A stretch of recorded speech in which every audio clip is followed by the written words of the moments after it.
I am, in a manner of speaking, not. Well, ask him to speak up. Yes. Oh, gentlemen, you must forgive me. You see before you someone who feels it incumbent upon himself to hoard such pitiful remnants of his bodily strength as he still possesses. Indeed. Even as I begin, I am already overcome by anxiety lest I should be unable to conclude.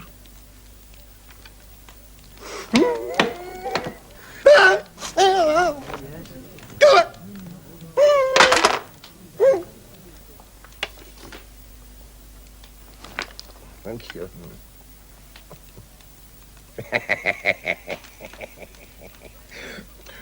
Let me say at once, of course, I am mad. Had you shared my experience, I'll wager that you too would now be unbalanced. All of you.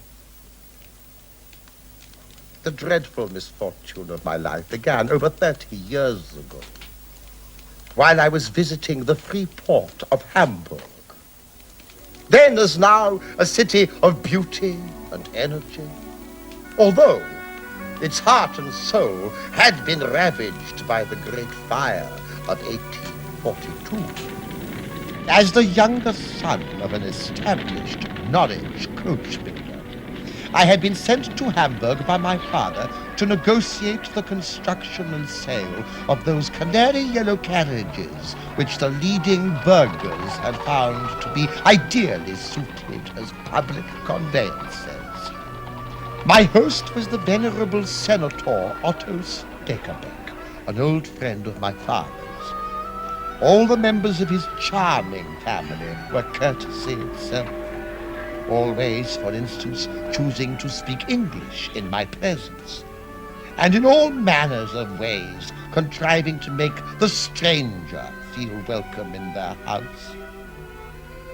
This was one of those characteristic old merchants' houses built along the narrow canals which link the River Elbe with that magnificent lake, the Alster. During the day, my hosts would show me the sights of the city. Then in the evenings, we would all sit together around the stove, and by the glow of candle and fire, beguile one another with fearful ghost stories. Nor had it escaped my observation, gentlemen, that my father's intent in sending me to Hamburg may not have been solely the interests of the family business. For I was 35, and still a bachelor, and I suspect that my father and Herr Steckerbeck hoped to connect me with Frau Steckerbeck's widowed cousin, Elise. Her wealthy husband, a shipbuilder, had perished in the great fire before poor Elise had even reached the tender age of 20. Oh, gentlemen, the passionate glances that would pass on those flickering nights between that lady, herself so long deprived of conjugal joys, and the no longer young bachelor who had never tasted them at all. Myself, thus we sat, with the Stekerbecks usually imbibing mulled wine. I chose, as always, to abstain. It will be in vain to follow, for I shall learn no more of him, nor of his deeds. Very good. Very good. It is an English writer? Oh, no, Madam, American. American? A Red Indian. Felicitas. Tomorrow, Herr Nightingale, it will be your turn. Oh, but I'm afraid I know nothing suitable, Frau Stekerbeg. I am not versed. Then I shall lend you one of these. Let me see.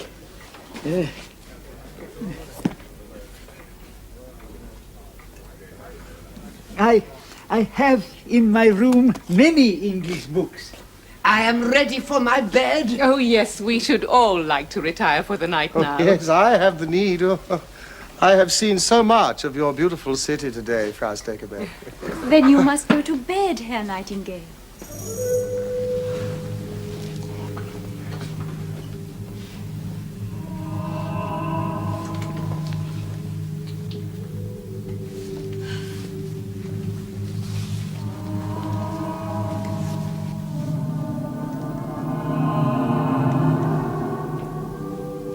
My hosts had once again amused themselves, unaware that their monstrous stories of ghosts and vampires had chilled me to the bone. Ever since my poor mother's untimely death, two obsessive fears haunted my life. The fear of loving and the fear of dying. How long before my spirit would succumb, crushed between these two monstrous pillars of dread. I knew that I could never hope to come to terms with the one fear unless I vanquished the other. In that house, in the alien city of Hamburg, I now dimly perceived my last chance to conquer the horror once and for all, as it had conquered me.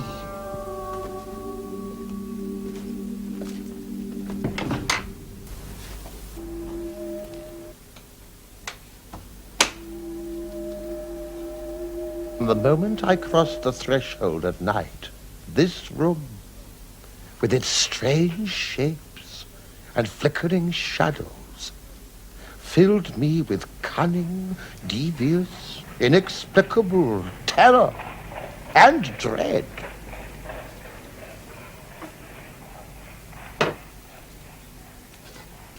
I felt that I was never once alone in that room, that I was being watched, perhaps guarded or protected, possibly even menaced.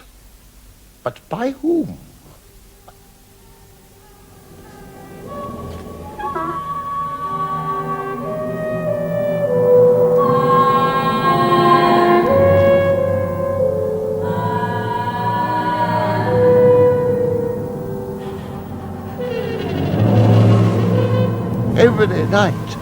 Every sleepless night, outside the window, I thought I glimpsed seagulls mewing and diving. Seagulls at night, black seagulls.